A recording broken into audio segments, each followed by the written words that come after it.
Hello everyone and welcome to this presentation on singularity functions and a complete set of orthogonal functions in signals and systems. My name is Fanindra. I am from ECA section. In this session, I will explain about two main important topics in signals and systems. They were singularity functions and a closed or complete set of orthogonal functions. They are very important and very useful in signal analysis. Coming to the introduction, in this session I will explain what singularity functions are, the different types such as unit step, unit impulse, unit ramp signals, and also how we can construct the signals using them, and finally a brief look at the orthogonal functions and their importance. Let's get started. Singularity functions are special mathematical tools that help us model the sudden or discontinuous or instantaneous changes in a signal.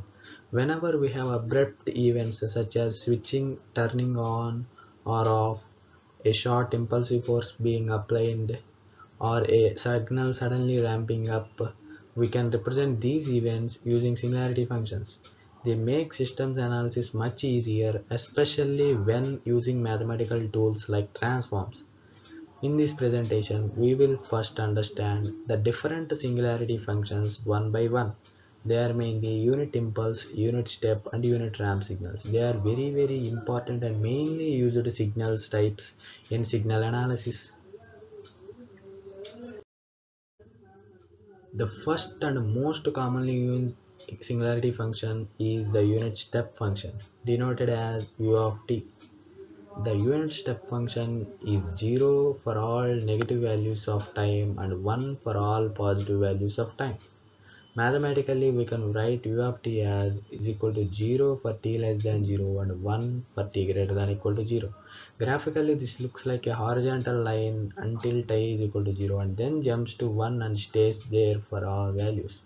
This function is very useful for modeling situations where something turns on at a particular time, like applying a voltage to a circuit at t is equal to 0, etc. This is very useful signal in signal analysis.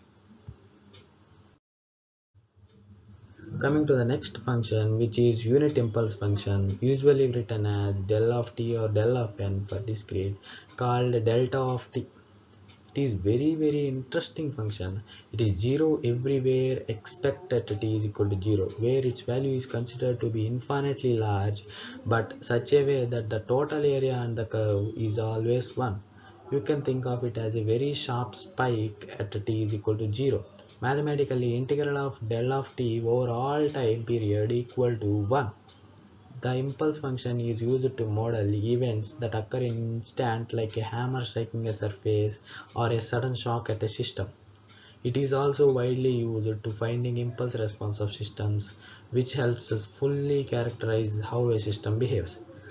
Like we see here, a impulse function is a compressed version of a rectangular function where it becomes infinitely large at t is equal to 0 with like a sharp spike. It is very interesting and important function in signal analysis. The third singularity function is the unit ramp function, denoted as r of t. The ramp function starts at 0 and increases linearly with t time for t greater than equal to 0. Mathematically, r of t is equal to t for t greater than 0 and 0 for t less than 0. It is included under singularity functions not because it is discontinuous but because it is obtained by integrating the unit step function. We can see the relation next slide. The ramp function models situations where an input signal increases steadily like a voltage that linearly rises over the time with respect to the current. There is a very important relationship between these three signals. This is by the two properties called as differentiation and integration. We can see it here. The relation among these three signals, such as unit step, unit impulse, and unit ramp signals, can be expressed through differentiation and integration. If you differentiate the ramp function, you get the step function. If you differentiate the step function, you get the impulse function. Similarly, if the integration is applied on impulse function, it gives the step function, and integrating the step function gives you the ramp function. This relationship is very useful for constructing complex signals mathematically by combining and differentiating or integrating these basic building blocks. By using these relationships and the properties of the three signals, we can construct any signal by using singularity functions into a single expression. We can see it by seeing the example here. Now coming to the example problem, let's now see an example of how we use singularity functions to construct a signal. We break the signal into parts where it changes value, represent each change with step or ramp functions, and then combine them. This method also allows us to write a single mathematical expression for the entire signal that is shown there, which makes further analysis much easier. We can see step by step. In the step 1, the signal starts a step on at t is equal to 0. So it is jumping to 2 from 0. So we can represent 2 into u of t. This makes the signal 2 for all t greater than or equal to 0. And at step 2, that means at t is equal to 2, signal drops from 2 to minus 1. So we place minus 1 there, and amplitude is 1, and which is shifted from t is equal to 2 from t is equal to 0. So it is u of t minus 2. At t is equal to 4, the signal again drops from 1 to 0, and now signal becomes 0 for t is equal to or greater than 4. So by using these three expressions, we simply express this whole signal in a single expression, which is x of t is equal to 2 into u of t minus u into u of t minus 2 minus u of t minus 4. This is where we use singularity functions. This is a simple example for unit step signal only, but we use both the three unit step, ramp, and impulse signals in representing a signal by using singularity functions.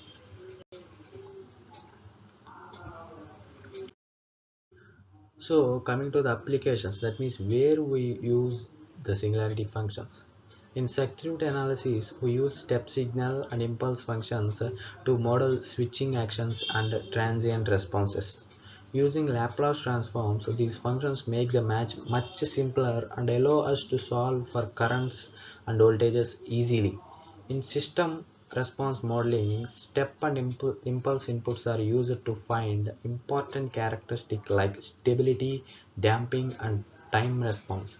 In real world systems, electrical, mechanical, and even physical systems also, we often need to represent sudden events like voltage spikes, mechanical impacts, or force applications by using these. Singularity functions make it possible to simulate such event mathematically and predict system behavior accurately.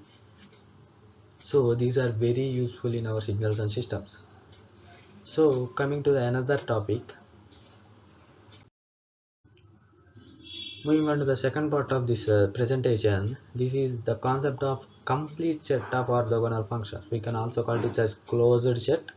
In signals and systems, we often represent complex signals as a combination of simpler basic functions. A set of functions is called orthogonal if the inner product of any two different functions is said to be 0. That means integral t1 to t2 gm of t and gn of t dt equals 0 if m is not equal to n and gives not 0, and if m is equal to n. We can see here. Here the functions are independent. Here the functions has finite energy, means they are dependent over each other.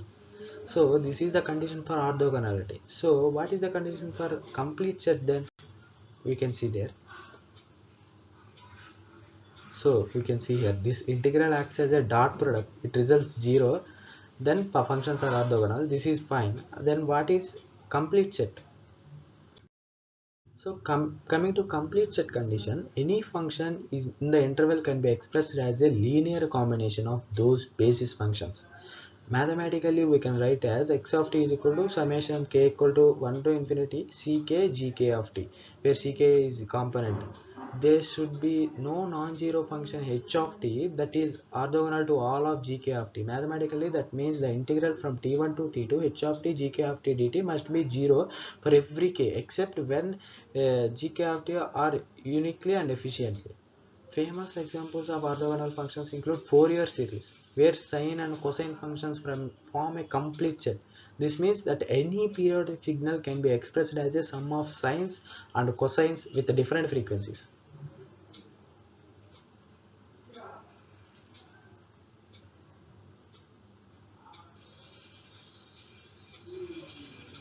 So, complete set of orthogonal functions gives us two conditions, one about orthogonality and one about complete set.